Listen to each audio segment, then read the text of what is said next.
సౌభాగ్యవతులందరినీ కూడా ఆశీర్వదిస్తూ ఉన్నాను. తర్వాత మీ ప్రశ్నలోకి వస్తాను. ఇంకా చీరకి తాళికి ఉన్న తేడా ఏమిటని మీరు అడిగారు. మొదట చీర గురించి చెప్తాను.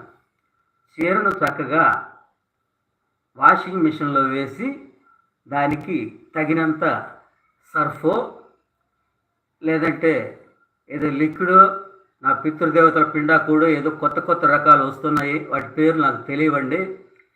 అలాంటిది ఏదో వేసి తగినంత వేసి చక్కగా చీరను పెట్టి మెల్లిగా రుద్ది ఉతికి మెల్లిగా చల్లటి నీరెండలో ఆరవేస్తారు. తర్వాత ఆరిన తర్వాత దాన్ని చక్కగా ఇస్త్రీ చేసి ధరిస్తారు. అది చీర విషయం. తర్వాత తాళి విషయం అన్నారు కదా. తాళి విషయం ఏమిటంటే, పెళ్లి మండపంలో పెళ్లి జరుగుతూ ఉంటుంది. పెళ్లి కొడుకు పెళ్లి కూతురు పీటల మీద కూర్చొని ఉంటారు. బ్రహ్మగారు అంటే బ్రాహ్మలు రాజులు ఆ పౌరోహితుల అయ్యవారిని బ్రహ్మగారు అంటారు. మిగతా కులస్తులందరూ అయ్యగారు అంటారు. అది ఆ బ్రహ్మగారు చక్కగా వేద మంత్రాలతో పెళ్లి జరిపిస్తూ ఉన్నారు. ఆ నడిమధ్య ఈ పెళ్లి కొడుక్కి ఎప్పుడెప్పుడు తాళి కడదామని ఆత్రం ఎక్కువైంది. గురువుగారిని అయ్యగారిని పురోహితుల వారిని గీకుతున్నాడు. అప్పుడప్పుడు గీకి ఇట చూపిస్తున్నాడు. గబాల తాళి గడిచి అని గీకుతున్నాడు. ఈ పురోహితుల వారికి విసుగు పుట్టి కట్టిస్తారు నాయన, కట్టిస్తావు, కొంచెం ఆగర నాయన అంటున్నాడు. అప్పుడు పెళ్లి కూతురు పక్కనే ఉన్నది కదా. పెళ్లి కూతురు ఇలా ఓరగంటగా ఇలా చూస్తూ మనసులో అనుకుంది, ఒరే యదవా, ఊబిలో దిగటానికి ఉబలాట పడతావు ఎందుకురా యదవా, కాసేపట్లో ఊబిలో దిగుతావుగా, కొంచెం ఓపిక పట్టరా యదవా అని చెప్పి మనసులో అనుకుంది. ఈ పౌరోహితుల వారు ఈ దెబ్బకు తట్టుకోలేక, ఈ గీకుడు దెబ్బకు తట్టుకోలేక ఈ గట్టరా అని చెప్పి ఆ భజంత్రుల్ని వాయించండి, గట్టి మీద వాయించండి అన్నారు. అప్పుడు వాళ్ళు గట్టిగా వాయిస్తున్నారు. మాంగళ్యం తంతునైనా మమ జీవన హేతున కంటే పద్నాభి శుభగే త్వంజీవ సదాంశకం అనే మంత్రం చెప్పి తాళి కట్టించాడు. గట్టిగా వేరే 3 ముళ్ళు వేద్దావా అని చెప్పి ఆ పెళ్లి కొట్టుకుని 3 ముళ్ళు గట్టిగా వేయించాడు. ఇక అయిపోయింది. తర్వాత పెళ్ళి అయిపోయింది.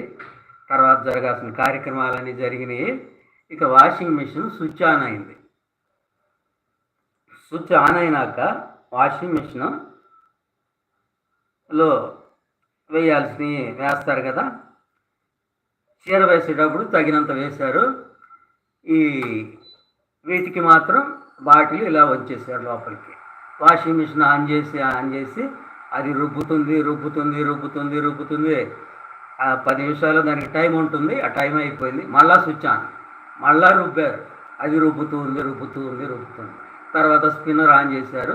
స్పిన్నర్ బాగా పిండింది. 3 సార్లు స్పిన్నర్ ఆన్ చేయగానే పిండి తెగ పిండేసింది. అప్పటికి ఇక పని అయిపోయింది. ఇంకా దాన్ని తీసుకెళ్ళి బాగా మటమట మండే ఎండలో బాగా ఆరవేస్తారు.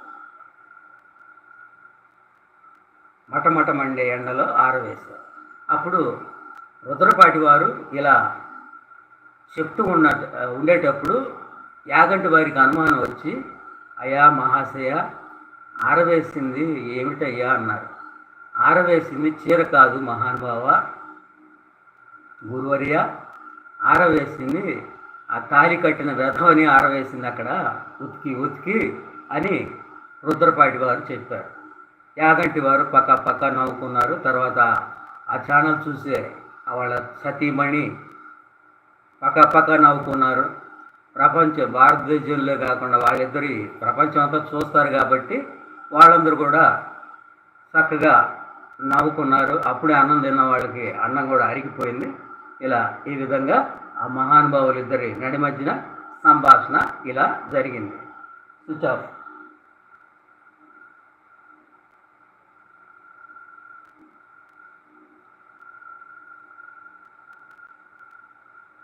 చేయి. దాన్ని కాపు అంతవరకు, ఆ వీడియో అంతవరకు ఆపి మళ్ళీ పెట్టి లైవ్ సేవ్ అయిందా? మిగతాది కూడా సేవ్ అవుద్దాం. అంతవరకు ఆగాలి.